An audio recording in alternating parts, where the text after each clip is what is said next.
I'm delighted and very honored to be speaking with Claudia Salomon today. Claudia is the president of the ICC International Court of Arbitration. She is the first woman and first American to lead the world's leading arbitral institution in its 100-year history. Other than leading the ICC Court, Mrs. Salomon is also an independent arbitrator, specializing in international, investor-state, and complex commercial disputes. She is widely recognized as one of the leading arbitration practitioners of her generation.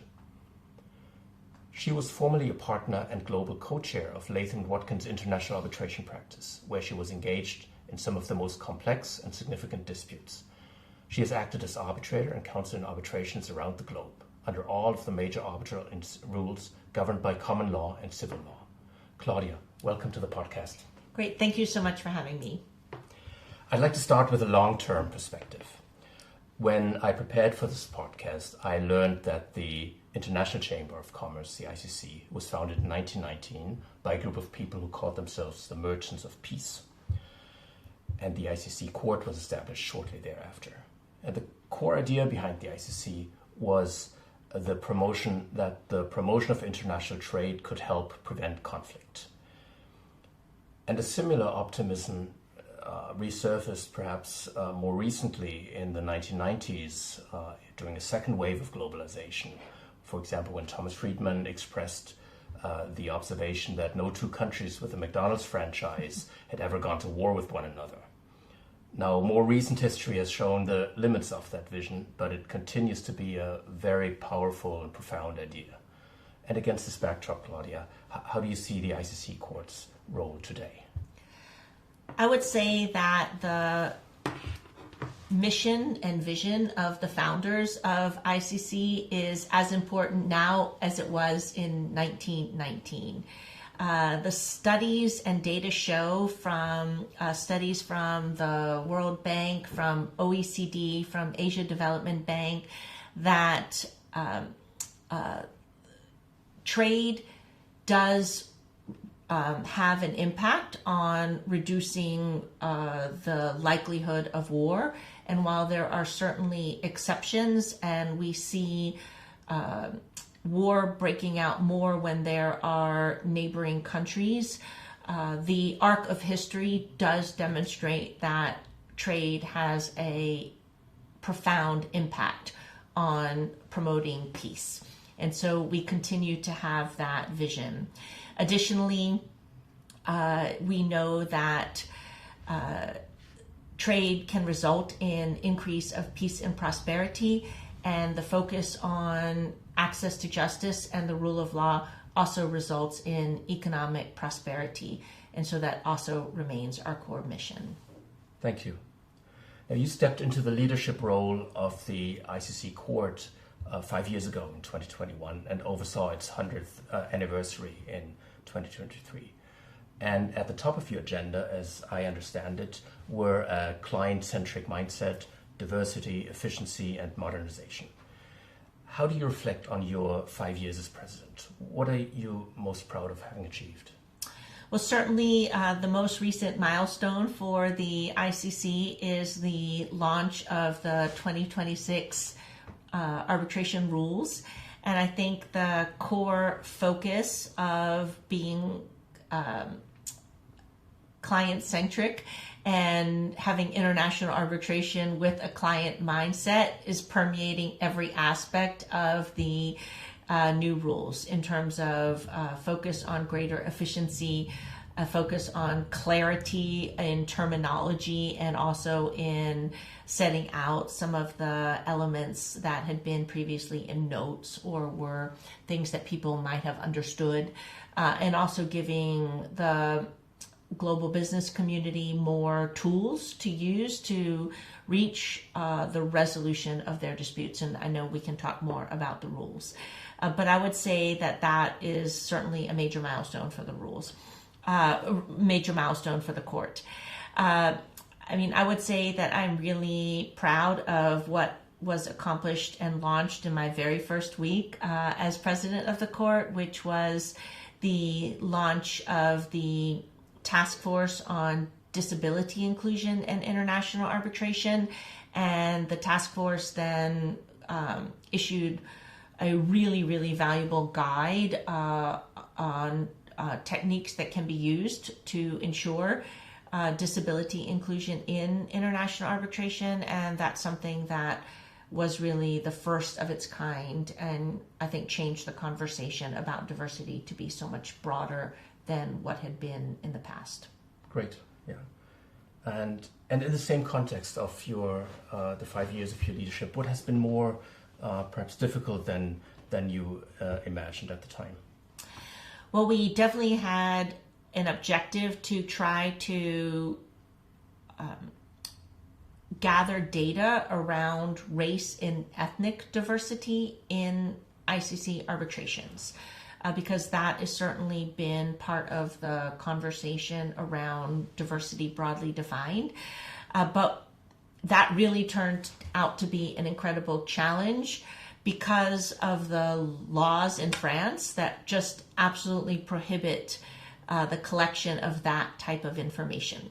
And we even reached out to some of the best lawyers in Paris and really could not come up with a solution. And so I am still a strong believer that in order to address certain issues, you need to have the data, but we need to identify different ways in which we might be able to do that. Yeah, okay. You've already touched on the new ICC rules as one of the major accomplishments. Can you talk us through the most significant changes? Well, certainly briefly, I would highlight the elimination of the terms of reference. The terms of reference had been a feature of ICC arbitration since 1922, even before the creation of the ICC Court. They are a feature that I would say had really outlived its utility. They were created at a time when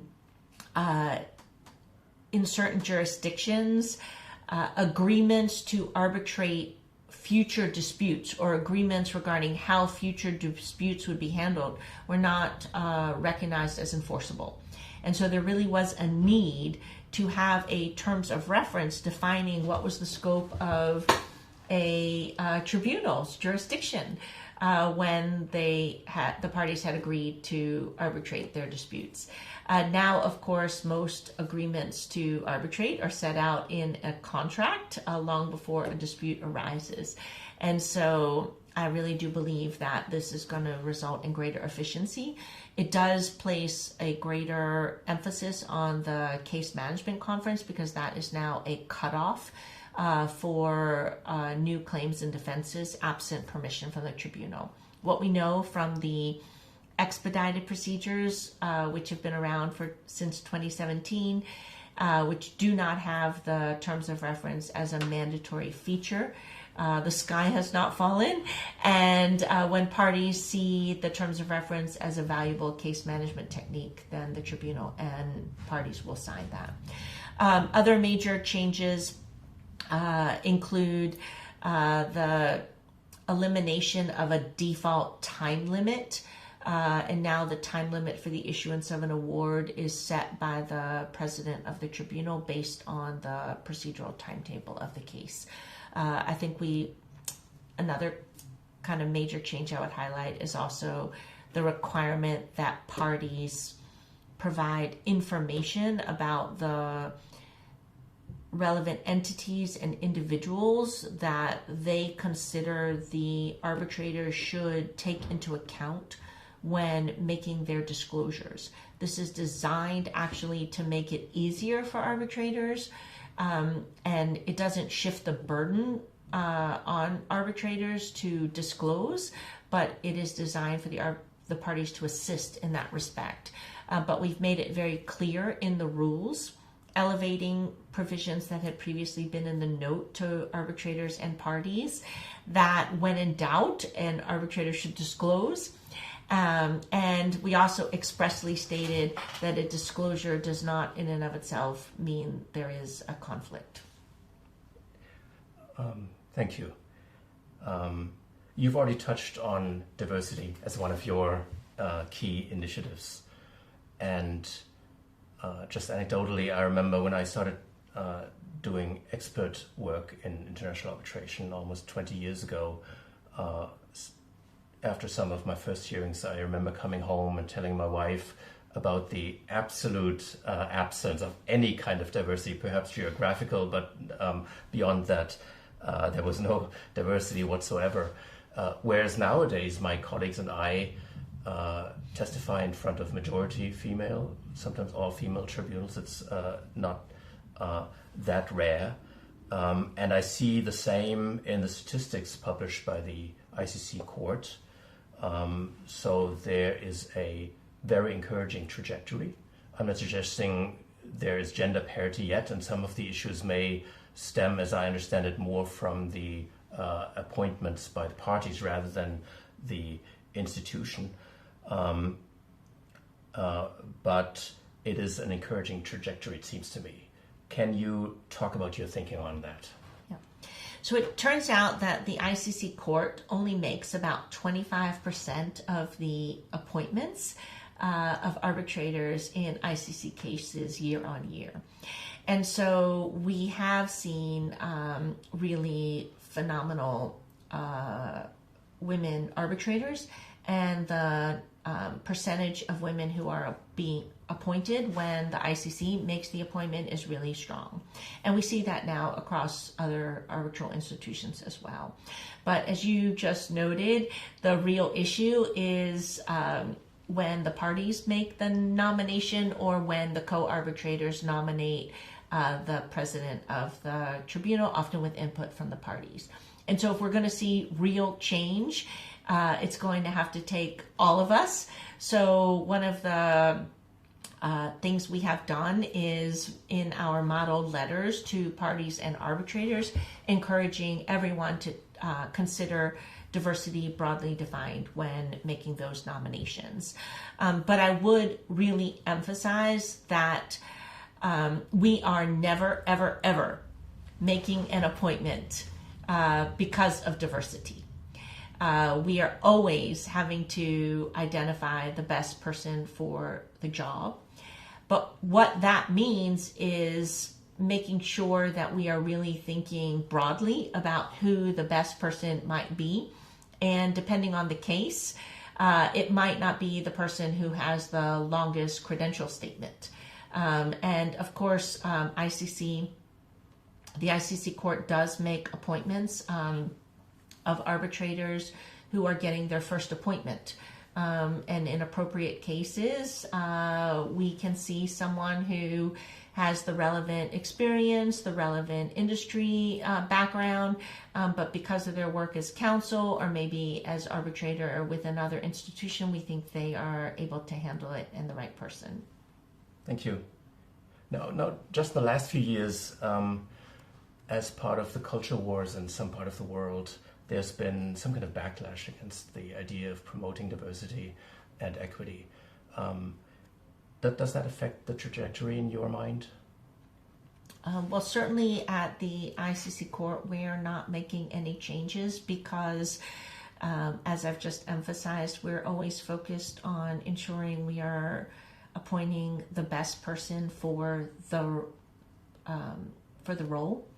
And when I really think about the role of diversity and inclusion, it is to ensure that we are not missing someone or not always going to the usual suspects.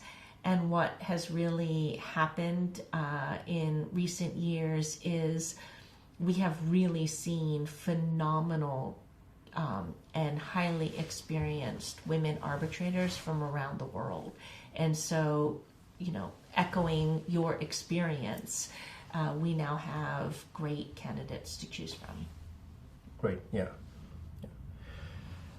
I'd like to turn to experts and expert evidence, especially quantum experts. Mm-hmm.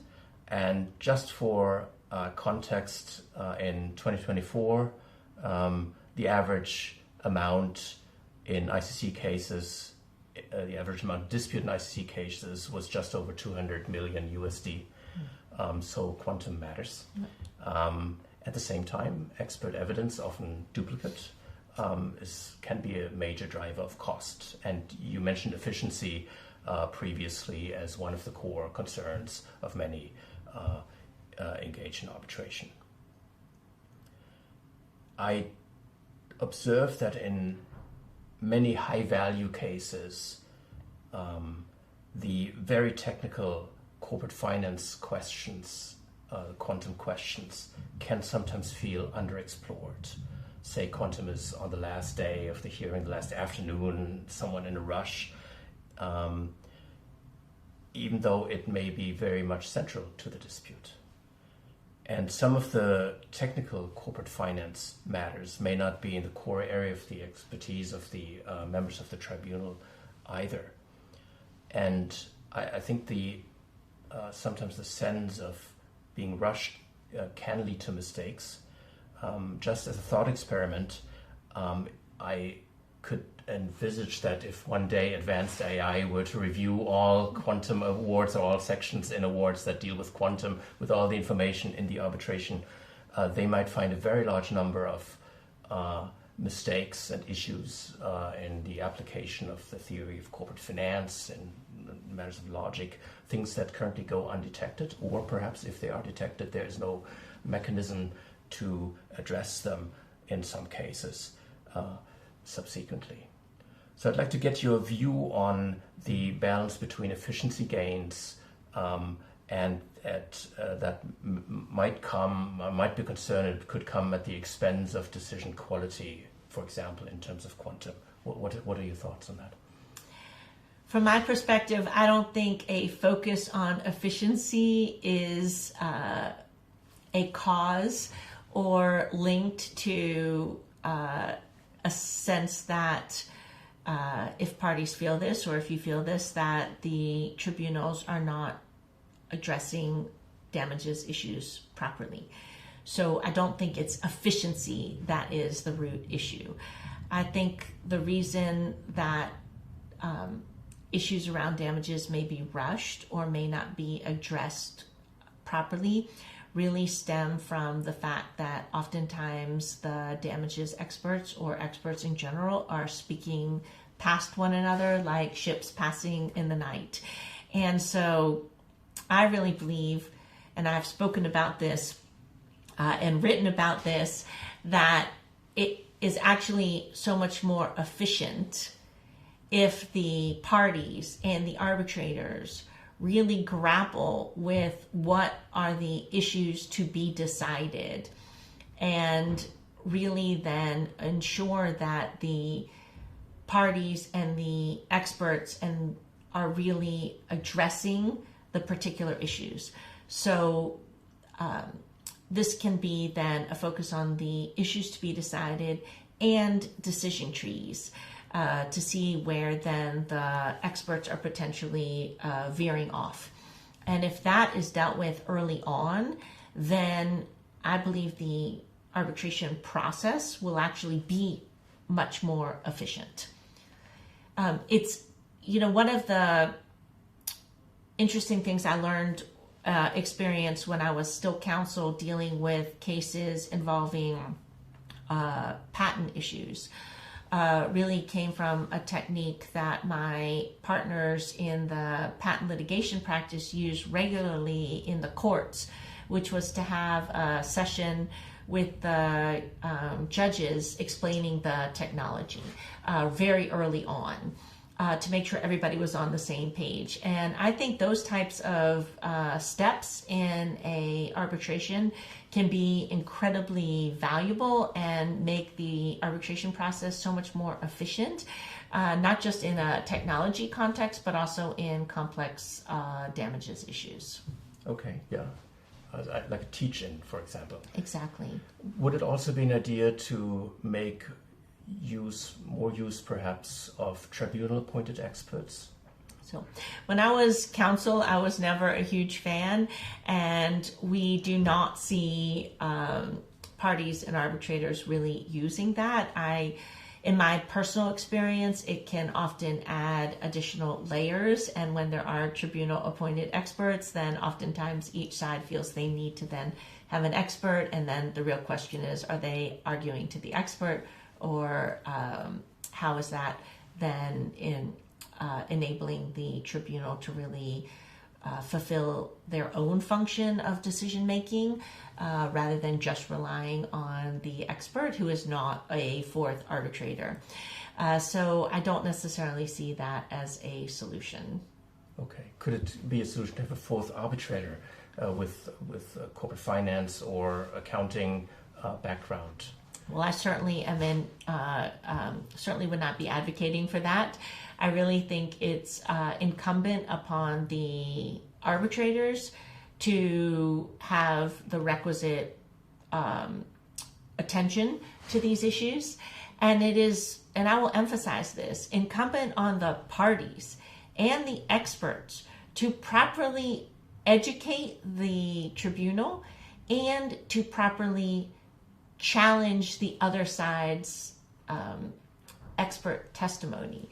If there is not a real exchange by the parties and the experts on the actual issues to be decided, then it is not then surprising that the arbitrators are not able to really grapple with the information. Yeah. I'd like to turn to expert conduct and bias in independent experts. So my starting point is that the primary duty of an expert is to assist the tribunal in matters within the expert's expertise and to do so independently, even if there is no specific explicit independence requirement.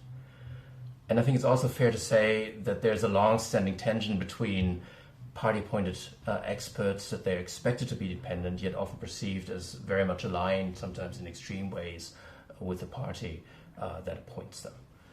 I remember Gary Bourne on this podcast mentioned an anecdote where after an interim tribunal decision shifted incentives, the experts effectively flipped or switched positions. And if I think about that, that really means that the experts' professional opinions, both before and after switching sides, were almost worthless. At best, they may have served to establish the boundaries of an acceptable range, the extremes of an acceptable range for experts. I'm not suggesting any of this is a new phenomenon, but is expert bias an issue in your mind in some of these cases? Or are tribunals effectively equipped to manage bias effectively and know how to deal with it? Yeah. I mean, in my personal experience, I believe the tribunals have been equipped to deal with this issue. I think when you have an expert who is otherwise linked to one of the parties or to counsel, that information comes out readily. And the arbitrators give due weight to the opinion as they see fit. So I do believe that the tribunals are able to see through that. I don't think, and it's always been my experience, that this notion that a expert that has been hired by typically the counsel or to testify on behalf of a party is only going to be testifying if they are of a view that they are able to support that opinion. Otherwise, they would not be willing to do the work. And if they, or if they're so desperate for the work, but their position's not going to be well-founded, then the other side's going to be very well equipped to attack it, and the tribunal is going to see that it is not well-founded. So they may be going through the motions, but may not be able to support their views. And so this real concern that our experts are being are doing a job when they don't really believe in the view, I think that really comes out when the process goes forward. Okay, yeah. Or sometimes perhaps you accept an engagement as an expert and you are not aware of the ultimate opinion you will have because you don't see all the facts at this stage.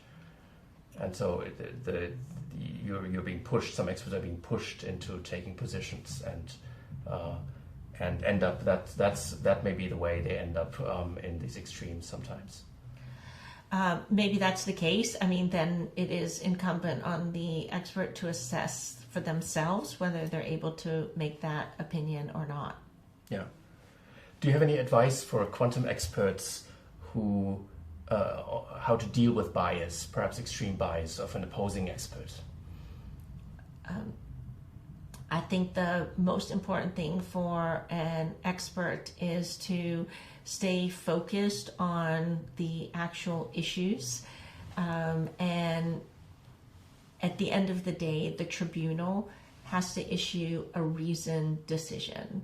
And every element of their decision has to be reasoned.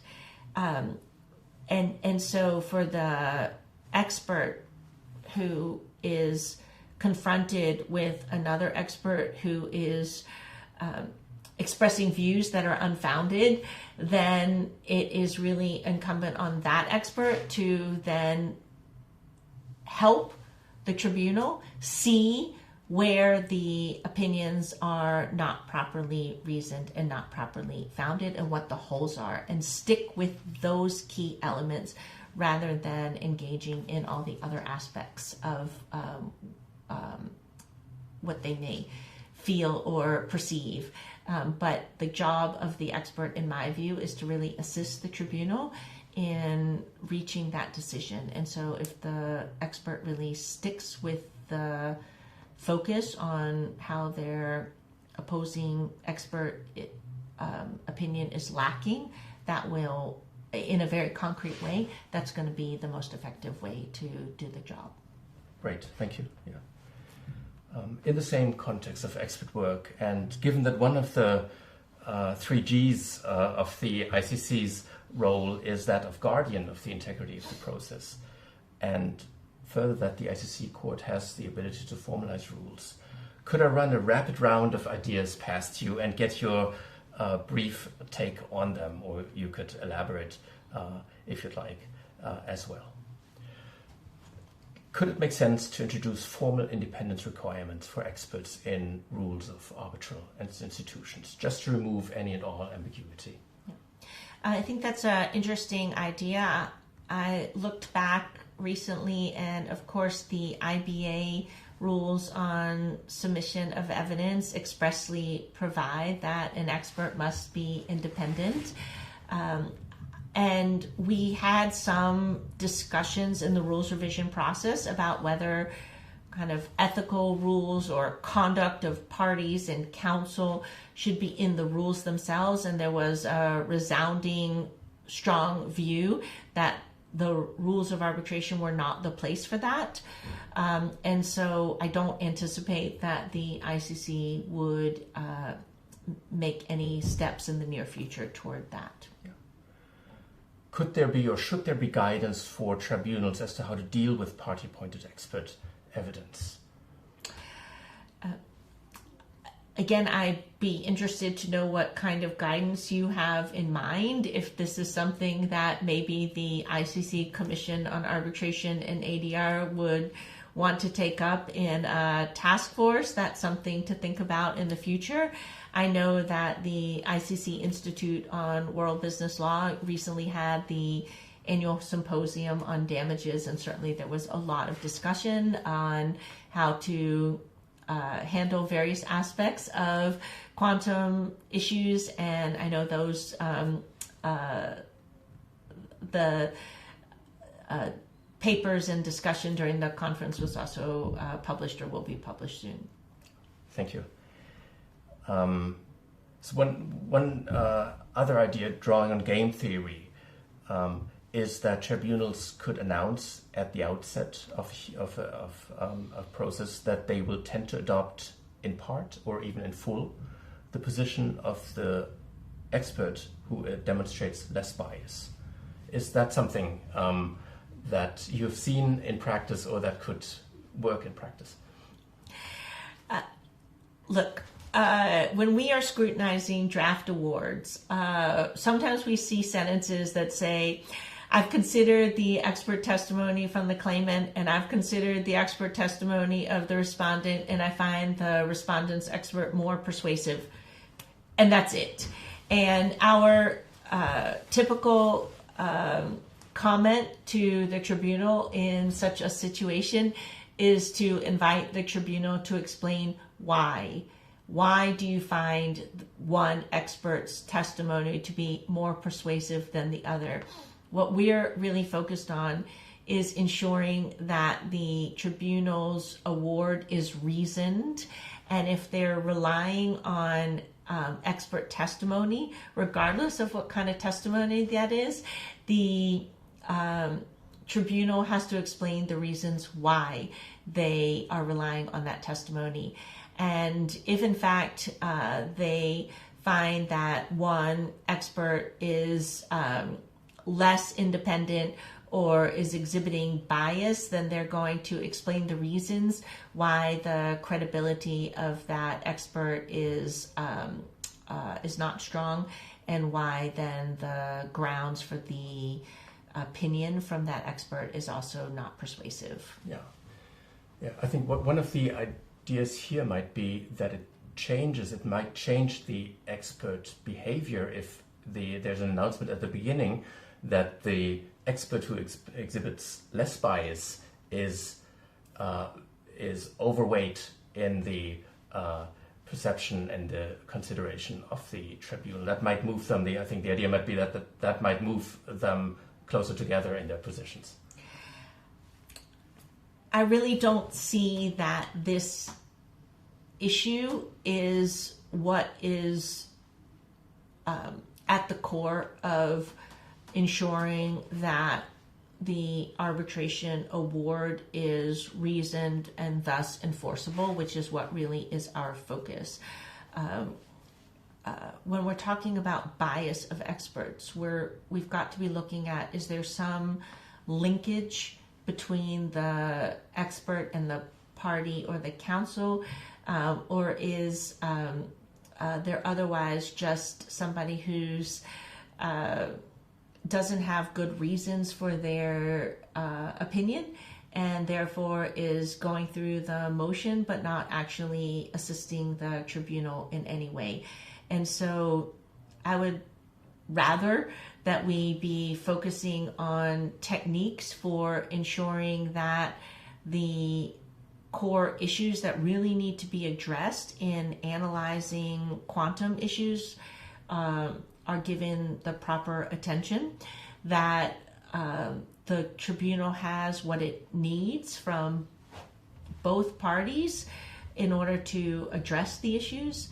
And if in fact the parties are not properly supporting their claims or defenses, then the tribunal is also able to say that the evidence is not before us, and therefore they reject those claims. Thank you. Yeah. And last idea, sometimes experts may get away with too much without any sanctions. Take an expert who effectively fabricates sources to support arguments that would otherwise lack foundation. My colleagues and I, we've seen instances where even when we pointed this out to the tribunal, there was no visible sanctions, at least. Should there be any guidance to tribunals as to how to deal with expert misconduct? Some announcement, for example, at the beginning that it will not tolerate any kind of misconduct by experts, or any other guidance? Well, let me break it down. I think issues around fabrication of citations is now a very hot topic, far beyond expert testimony, as we are seeing hallucinations being filed in courts around the world, and the judiciary and I'm certain now arbitral tribunals are having to address that. So it is incumbent on the counsel that is filing an expert report to ensure that all the citations are in fact, proper, and that they say what they are claiming to say. So it's not only that the citation actually exists, but actually the citation supports the proposition that it is claiming to do. And it is incumbent on the other side to also do their homework and actually check those citations. And that duty and burden has been on the parties as their own ethical obligations for a very long time, and new technologies is not changing that. They still have that obligation. So, I mean, speaking frankly, I don't believe any kind of announcement that there is no tolerance for that is going to make any difference, because I think it's very, very clear that there is no tolerance for that. Okay, thank you. Finally, I'd like to conclude by looking ahead, Claudia. We started by looking back at the last 100 years. And so I'd like to look ahead at the next decades, perhaps even 100 years, and ask you whether you see any big ideas, transformative developments, perhaps beyond just the technological change, that will define international arbitration. Or in other words, if our great grandchildren were having a conversation about international arbitration 100 years from now, what might they be talking about? Yeah.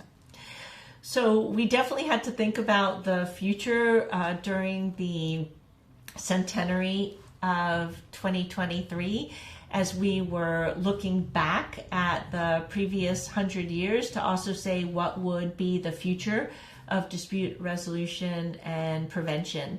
And so at the ICC, we did issue a declaration setting out 10 core principles for the future of dispute resolution and prevention.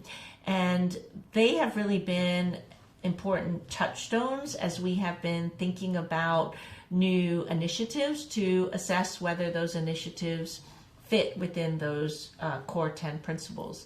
But driving every element of our focus on dispute resolution and prevention in the future is really about ensuring access to justice and the rule of law.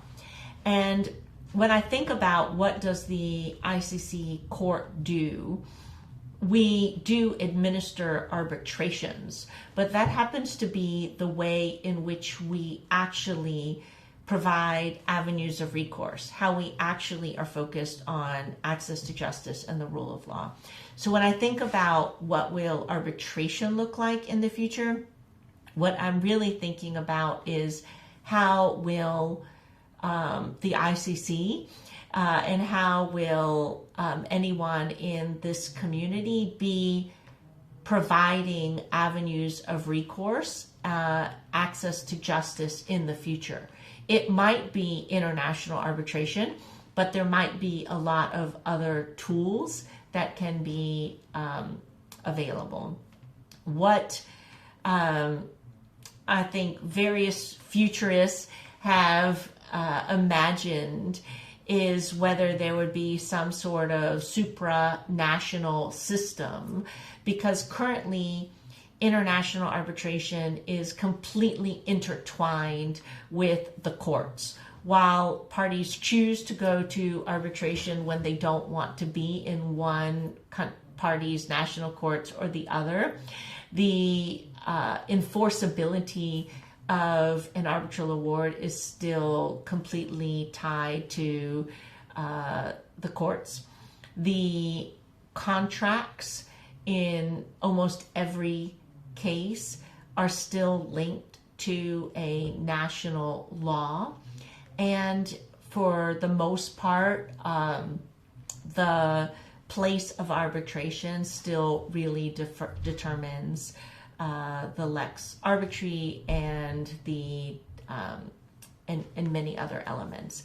And so I don't anticipate in the short term that we are going to be moving away from a focus on the role of courts in relationship to arbitration. It is still a very important pas de deux. And as we see nationalism rising up in various forms, I think we're going to continue to see the importance of national laws and national courts in arbitration. That being said, technology is going to play a huge role in providing new tools.